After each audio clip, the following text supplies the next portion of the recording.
Good evening. Manthani people group జిజ్ఞాసలో భాగంగా ఈనాటి నా సందేహం చర్చనీయాంశంగా తీసుకుంటానని భావిస్తున్నాను.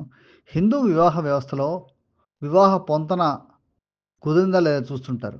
సందేహం: వైవాహిక స్థిరత్వంలో వివాహ పొంతన ప్రాబల్యం ముఖ్యమా?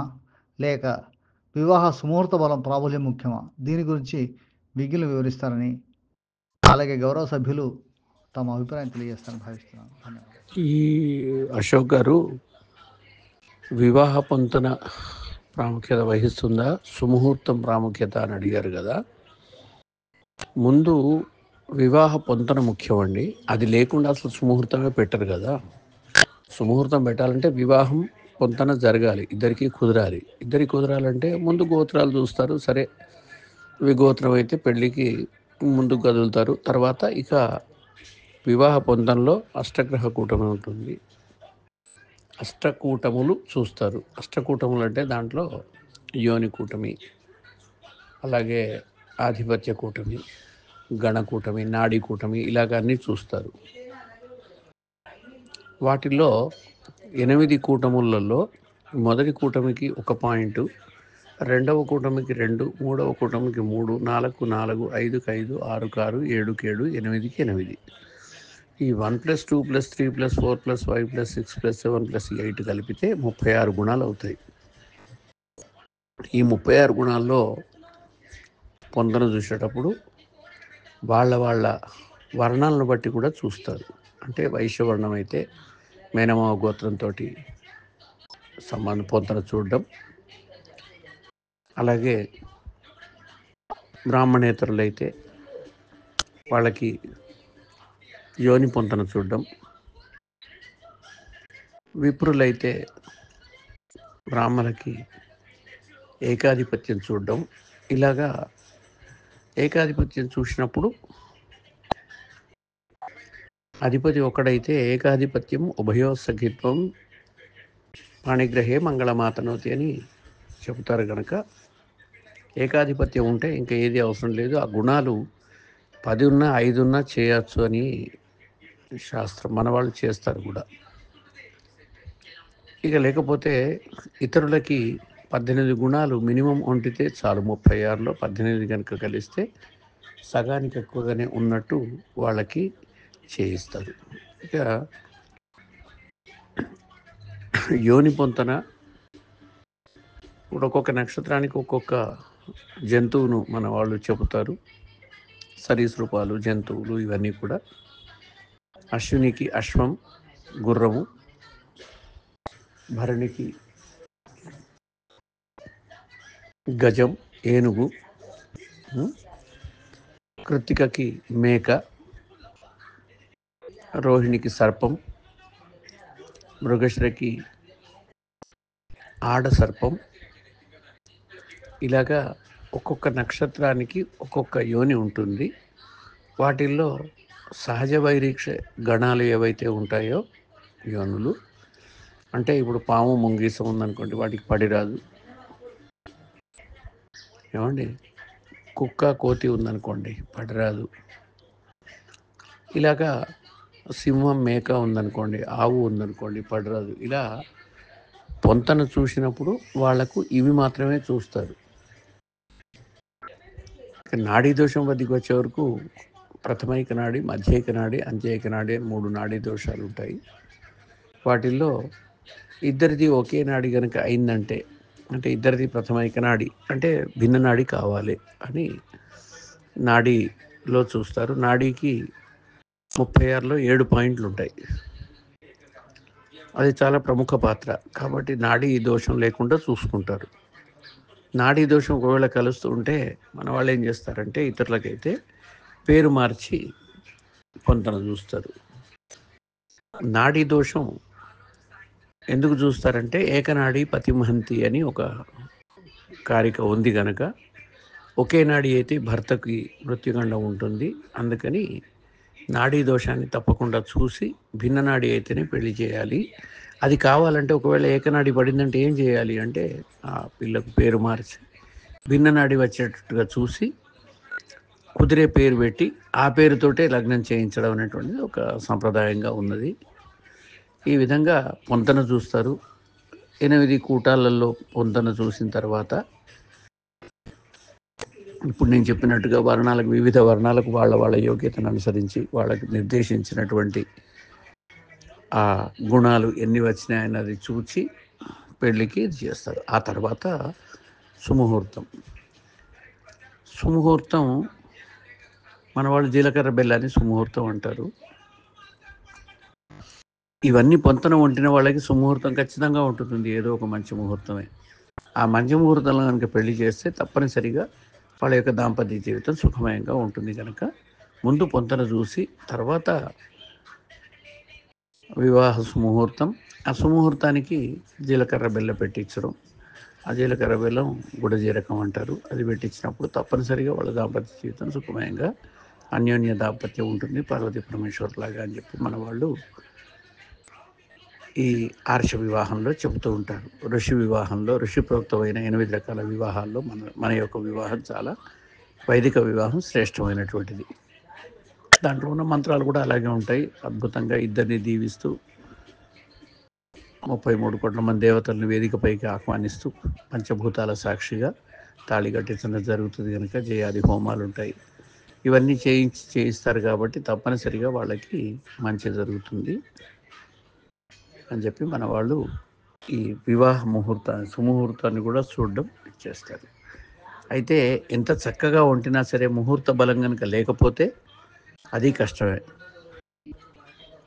అయితే మెట్ట వేదాంతం, కొంతమంది పెడ వేదాంతం వాదించే వాళ్ళు అలా ఎలా అవుతుందండి.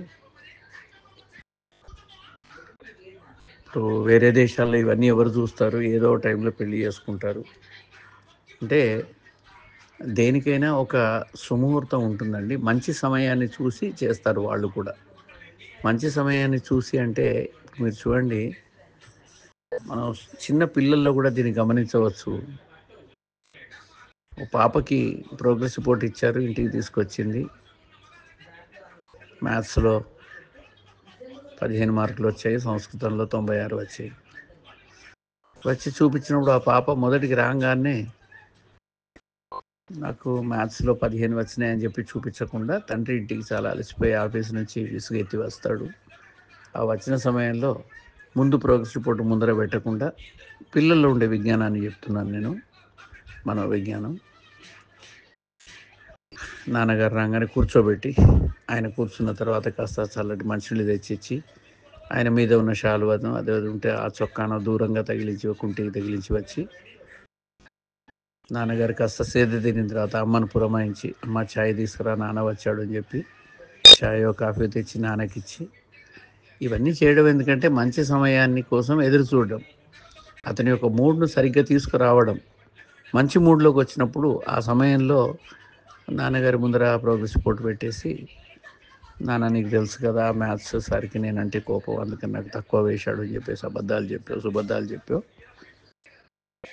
నాన్న మనసుని ఏమార్చి మొత్తానికి సంతకం తీసుకోవడం అనేటువంటిది వాళ్ళ యొక్క ముఖ్య ఉద్దేశం. ఆ సంతకం పెట్టించుకోవడానికి చిన్నపిల్లలే ఇంత సుముహూర్తం కోసం వాళ్ళు పాపం ఎదురు చూస్తారంటే మరి 100 ఏళ్ళు కలిసి బతకాల్సిన దాంపత్య జీవితంలో తప్పనిసరిగా సుముహూర్తానికి బలం ఉంటుంది. అద్భుతమైనటువంటి సుముహూర్త బలాన్ని చూడకుండా పెళ్ళి కనుక చేస్తే, అంటే నక్కలు ఊలలు వేస్తున్నప్పుడు, ప్రస్తుతం పెళ్లి జరుగుతున్నప్పుడు బొబ్బో అని పెడబొబ్బల్లాగా అరుస్తూ ఉన్నారు.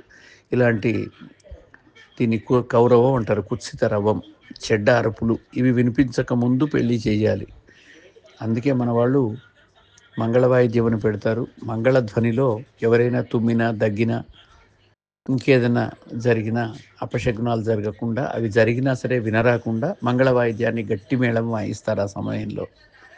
ఇప్పుడు ఆ మేళం కంటే కూడా గట్టిగా నోట్లో ఒబ్బొబ్బొబ్బొబ్బో అని పెడబొబ్బలు అరుచుకుంటూ నోటికి చేతికి పెట్టి కొట్టుకుంటూ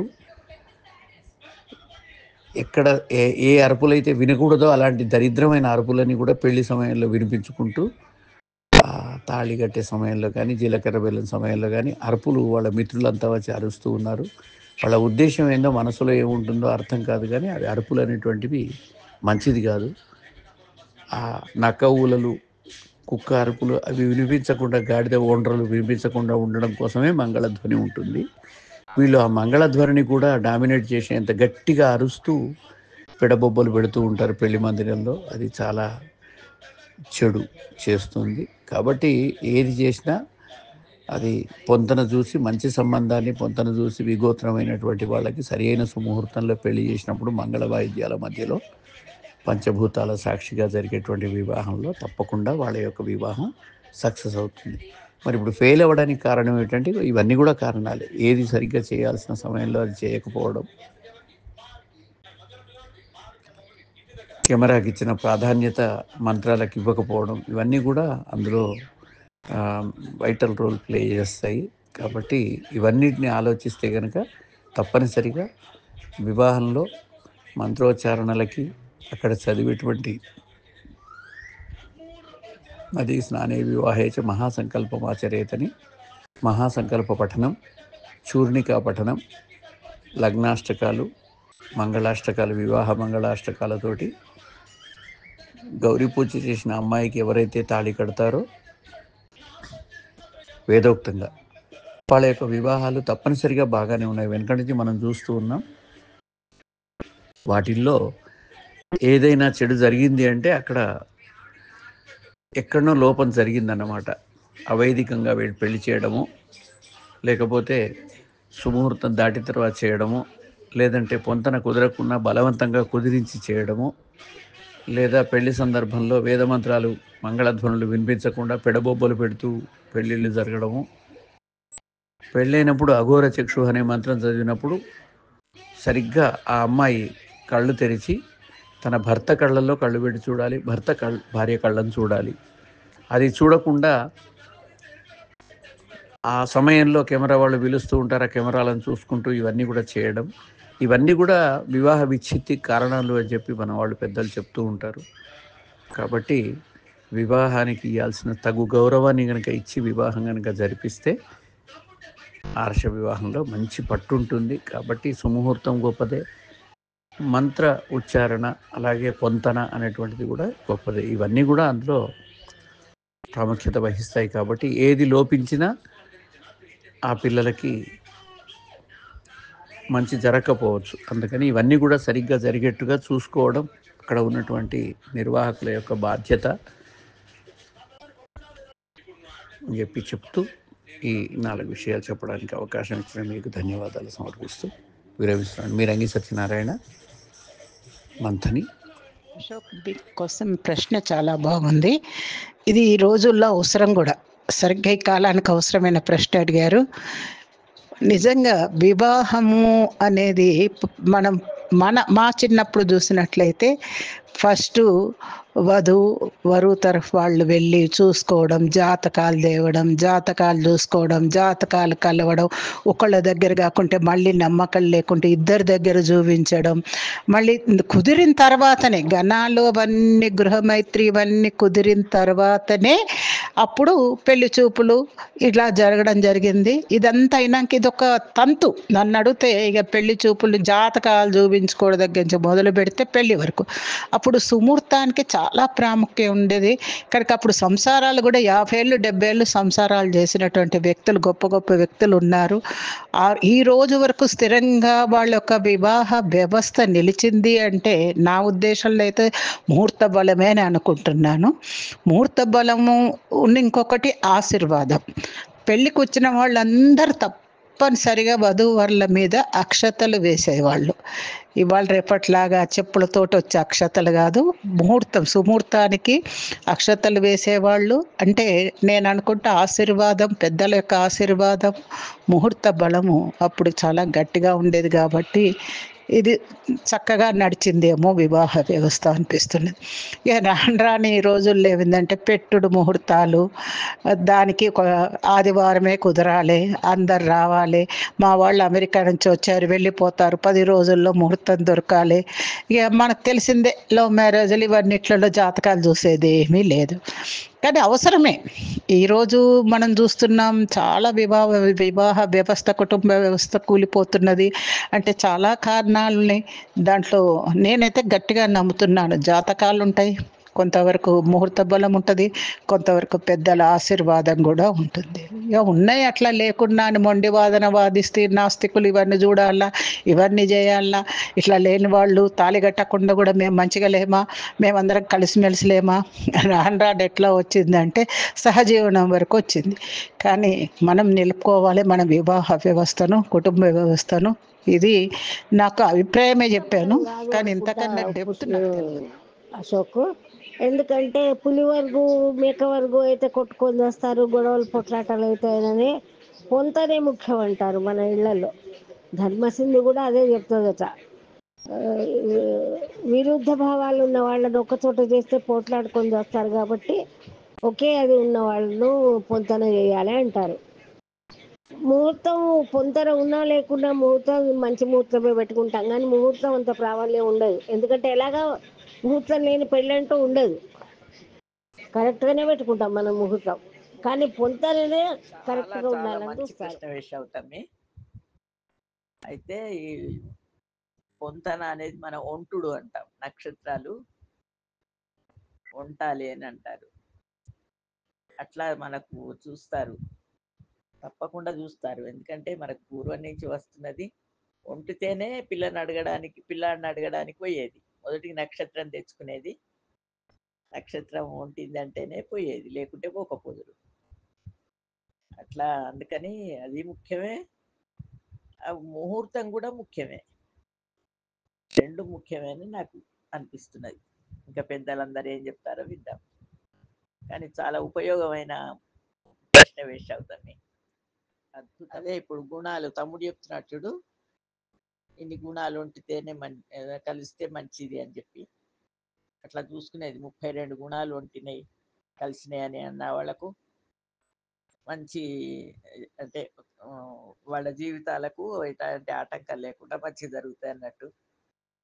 అలా కొన్ని కొన్ని బాగానే హిందూ చూసేది వివాహ కదా మన. వ్యవస్థ గురించి, దాని యొక్క ఆచారాలు, వ్యవహారాలు, పొంతన జోడాలు అన్నిటి గురించి అశోక్ గారు అడిగిన ప్రశ్నకు రచన గారు వివరించిన వివరణ చాలా బాగుంది. ఎన్నో తెలియని విషయాలు తెలుసుకున్నాం. Good evening. కృతజ్ఞతలు హిందూ అశోక్ గారు. వివాహ వ్యవస్థలో ప్రథమ శ్రేణిలో నాడీ నక్షత్ర పొంతన ప్రత్యేక స్థానాన్ని, అలాగే ముహూర్త బలాన్ని ప్రాముఖ్యాన్ని సవివరంగా తెలిపిన భవనశ్రీ రంగి సత్యనారాయణ గారికి నమస్సుమాంజలు, ధన్యవాదాలు.